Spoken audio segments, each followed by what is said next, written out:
Hola a todos, I'm Quinn. I have been obsessed with Spanish for pretty much my whole life now, but I'm still at an intermediate level, which is honestly really embarrassing. Maybe I'm the worst language learner in the entire world, I don't know, but it'll be nice to find some community here on YouTube. Let's start this ridiculous timeline of my relationship to the Spanish language. Chapter 1, childhood. I fell in love with Spanish when I was super young. I grew up in Queens, New York, which is one of the most diverse places in the world. I went to a church that was made up of a majority people from Hispanic heritage, and I spent a lot of my Saturdays at the Dominican hair salon listening to a lot of chisme and bachata on the radio. I knew that I wanted to speak Spanish, but I grew up in a monolingual household and YouTube wasn't really a thing yet, so I had no idea where to start. One thing I did do though was I fell in love with Spanish music. I had absolutely no idea what they were saying, but I would just play the songs over and over again and mimic the sounds until I got tired of it. And even though I was just singing along and didn't know what they were saying, I think this was a really good thing for me to do at such a young age because I was training my mouth and muscles to form the sounds of the Spanish language. I was enunciating clearly and internalizing the melody of the language, and I think this really came in handy later on in my journey, which we'll get to. Chapter 2, high school and college. I was super eager to learn Spanish in high school and college, and even though it didn't come naturally to me, I remember doing well because I was working really hard at it. I thought I was taking all the steps necessary to learn the language well, but if you're a product of the American school system, you know that that is not sufficient, and I really wasn't taking the language outside of the classroom because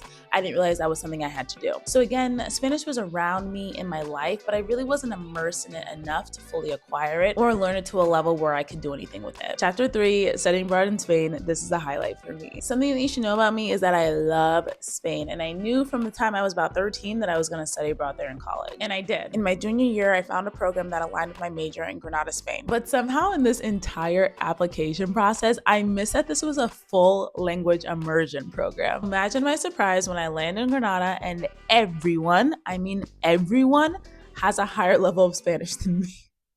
I can't explain to you the pit I felt in my stomach when I got there. There were American students there that were speaking like natives. I had no idea how they let me into this program. I was thinking, how am I gonna get through the next 5 months of this? I'm nowhere close to as good as I thought I was in this language. Oh, and the other thing, they expected me to take college level courses in Spanish. Anyway, once I stopped freaking out, I actually settled into life quite nicely there. I can talk about everything that happened in my life in Spain in another video. I dated in Spanish, I had a great relationship with my host family, I passed all my classes, even the ones that were fully in Spanish, and I even started dreaming in Spanish. So my life was basically mostly in Spanish at this point. This was the closest I ever got to full immersion in my entire life, and it made a huge difference. I acquired more Spanish in those 5 months than I ever learned in the 6 years of learning in school in the US. And this is also the first time that I ever entered intermediate territory. Looking back on that experience now, I honestly have no idea how I survived in Spain because I feel like I'm so much more advanced today than I was back then. But I think that just goes to show that you don't need to be perfect to enjoy and communicate in this language. You just have to use it. And that's kind of why we're all learning a language in the first place, right? We want to communicate and have fun with people. Chapter 4, this is a rough one, restarting as an adult. Once I finished up my semester in Spain, I returned home to a very intense finance internship. Then I went abroad again to Europe to study abroad in Greece. I came back home to finish up my undergrad degree. Then I started a job in finance that really took over my life. I was really just trying to survive at that point. I did not have a lot of capacity for any extracurricular activities. I had about 4 years there of little to no Spanish contact. I even started learning German during this time. It was one of those pandemic endeavors, but I remember clear as day when I decided to start learning Spanish again. I was watching the performance of Rosalía and Bad Bunny singing La Noche de la Noche on SNL, and I remember thinking, no language makes me feel the way that Spanish makes me feel. I want to learn this again. I want to pick this up again. So I tried to get back into it. I downloaded Busuu, I got a teacher on Verbling, and I was making a little bit of progress. I'd say during those months, I was able to get back into that early intermediate level, but some things still weren't clicking. Chapter 5, finally finding my groove. In late 2022, I found my current Spanish teacher on Instagram, and she has been amazing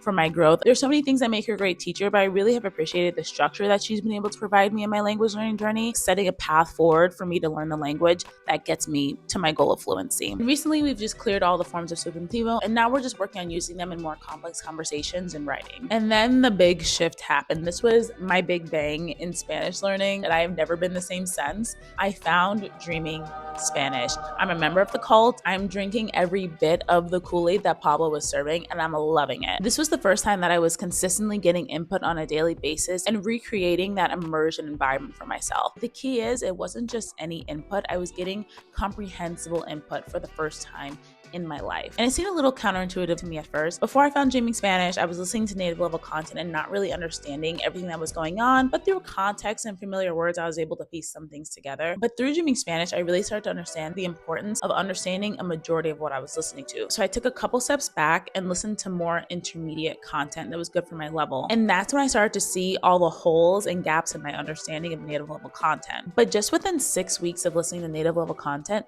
my comprehension increased dramatically. And that's the magic of comprehensible input. I was actually able to pick up on the new words and grammatical structures because I was understanding what I was hearing. I was able to speak more fluidly, little grammatical things that I couldn't really grasp before finally clicked. And that pretty much brings us to the present. Now my Spanish life on a weekly basis pretty much looks like listening to at least 1 hour of comprehensible input a day, one session with my Spanish teacher, at least 1 to 2 conversation groups, whether online or locally in my city. I do whatever homework my teacher assigns to me, and I read maybe 1 to 2 articles. Reading's not my strong suit. It's something I'm trying to work on. And that's pretty much what's working for me now. So I'll just keep doing that until I find something that works better. So there's my very, very, very long journey learning Spanish. As you can see, at least from my experience, language learning is not a linear journey. I stopped, I started, I felt smart, I felt dumb, but here I am. At this point, Spanish is just a lifelong commitment for me. My big goal is fluency, and I want to be able to speak the language as well as I possibly can. Do I have any idea when I'll get there? No. Do I care that much? Not really, to be honest. I'm having fun, and I think that's the most important thing. Sometimes it genuinely bums me out that it took me so long to find the best methods that worked for me, but that's kind of just a part of life. I'm not going to let that bother me. I'm just going to focus on the now and be happy that I have found these methods at this time in my life. I would love to hear what your language learning journey has been like, so please introduce yourself and share it in the comments, and we can talk there. I have no idea how long this journey is going to take, but I'll be sharing progress videos, sharing resources, and other little tidbits and tricks I've learned along the way. I'm really looking forward to finding some language learning buddies on this channel and just generally recording my progress in the language. Let's take this conversation down to the comments, and otherwise, nos vemos en el próximo. Ciao!